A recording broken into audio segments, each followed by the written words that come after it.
Hello, Cambridge. Welcome to What's That About, where we answer all your questions about the pressing issues of the day, brought to you by CCTV, where we don't use AI. Right. We rip off people's work the old-fashioned way. We steal it. Also, it uses much less water and is far better for the environment. And that's topical because our first question comes from Sam on Sacramento Street. Sam asks, everything seems to be coming up AI in Massachusetts these days. Can you explain how Governor Healey and Mayor Wu are helping make Massachusetts a world leader in AI?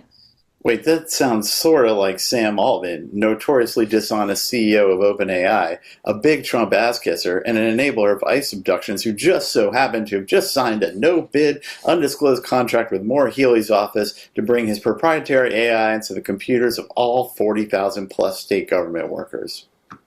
That's right. The governor made the agreement at the recommendation of her AI Strategic Task Force, made up of business execs with strong ties to Sam Altman's company. What a surprising recommendation for a bunch of suits with money invested in AI to recommend the state buy an AI program. Healy defends the agreement by saying, this is about making government faster, more efficient, and more effective for the people we serve to deliver better service to the people of Massachusetts. That's cool because whenever I have to call customer service, there's nothing I love more than dealing with an AI assistant. It's so fun and helpful. Oh wait, I meant the opposite. It's a horrible, time-consuming experience that takes 10 times as long as dealing with an actual human and raises my blood pressure to fire hose levels. Governor Healey's other stated reason for signing this secret deal with OpenAI, ironically, is that the system will allegedly be operating in a walled-off environment that will ensure that none of the state's data will ever be used to train the public versions of any language learning models, according to Christopher Smith, director of the Mass Executive Office of Technology Services and Security. I feel like we've heard the trust us, we won't steal your data argument before. That's how OpenAI was built. Their whole legacy is based on theft of intellectual property. And let's not forget their close work with the corrupt fascists in the federal government. As Erica Uterhoven, State House Rep and candidate for Pat Jalen's State Senate seat, which includes parts of Cambridge, pointed out on her Substack page, quote, the company we're asked to trust with our data is the same company embedded in a federal enforcement infrastructure that is using health benefits data to target immigrant communities for deportation. True, and that's not the only recent AI-based announcement out of the corner office. Governor Healey recently announced a statewide partnership with Google to provide free AI training to residents, saying the state will now be the applied AI capital of the United States.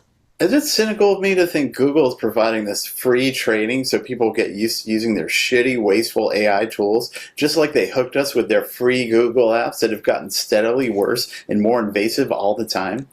I don't think it's possible to be too cynical about tech companies these days. Yeah, I mean, even the Pope is denouncing AI. Just this week, he released an encyclical calling for AI to be disarmed in order to prevent AI from dominating humanity. He wants control of the program to be taken away from amoral corporations who are using it to kill people in war and as a basis for arrest and deportation. I saw that. The Pope came out pretty hard against the unchecked proliferation of AI in the military, among other applications. It's the Chicago way. The only thing would be better to have like a Pope from Boston. Those guys would be super hardcore. Max, let's not go overboard on how cool Boston bishops are. What do you... Yeah, right, the spotlight thing. Hey, moving on. It seems like Boston Mayor Michelle Wu doesn't want to be out AI'd by the governor because she just announced a new program to ensure that all Boston graduates are proficient in AI, according to GBH. The program is a public-private collaboration juiced by the co-founder of Kayak with $1 million in seed money. Okay, at least it's not a partnership with OpenAI or Google or some other company with a direct stake in the game. But how do we know this isn't going to end up as just another data grab for big tech? Wu said this program is guaranteed to not use BPS students' data in its models. She also claimed that the program would involve teachers and students actively and critically engaging with AI rather than passively allowing AI to do work on their behalf. I mean, pretty words, I guess, but what's the need that's being filled here? Shouldn't school be the place where students learn how to think and perform real work on their own so they don't have to rely on crappy AI slop for answers? You're starting to sound old, Max, old buddy. Oh, I am old. So how about here in our fair city of Cambridge? Is anyone pledging to leverage AI in the schools so that all the kids can grow up to be good little drones that know how to talk to their air fryers? Well, the Cambridge Council has indeed asked Superintendent David Murphy to come up with a district-wide plan for AI with a deadline for mid-May.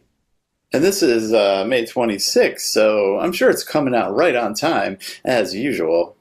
Or not. Yep, but in this case, I don't think the delay is harmful because no one yet has come up with a good set of rules for how to best deal with AI in schools. Other than just ban it altogether and fire it off into the sun, I'm going to steal something from the old-fashioned way from film critic Walter Chaw's Blue Sky account. Quote, I guess my only real problem with AI is that it doesn't work, uses all the water, makes the worst people who ever slime trail across this green earth richer, gives monsters cover to crater organizations, destroys lives in both obvious and subtle ways, and also isn't even artificial intelligence. Besides that, I'm all for it. End quote. He didn't mention that AI makes illustrations that are garish, ugly, and fascistic in this most boring way possible, but somehow are still putting artists out of work that can create images 10 times better, and with the right number of fingers. You're getting ranty, Max. Oh, I'm just getting started. LLMs are the tool of the oppressor. Their only use is to enrich psychopathic billionaires at the expense of the well-being of the rest of us, you mugs. Well, until next week, we'll see you first. Wait, I got 10 more pages on this. Don't let Sam Altman suppress what I got to say.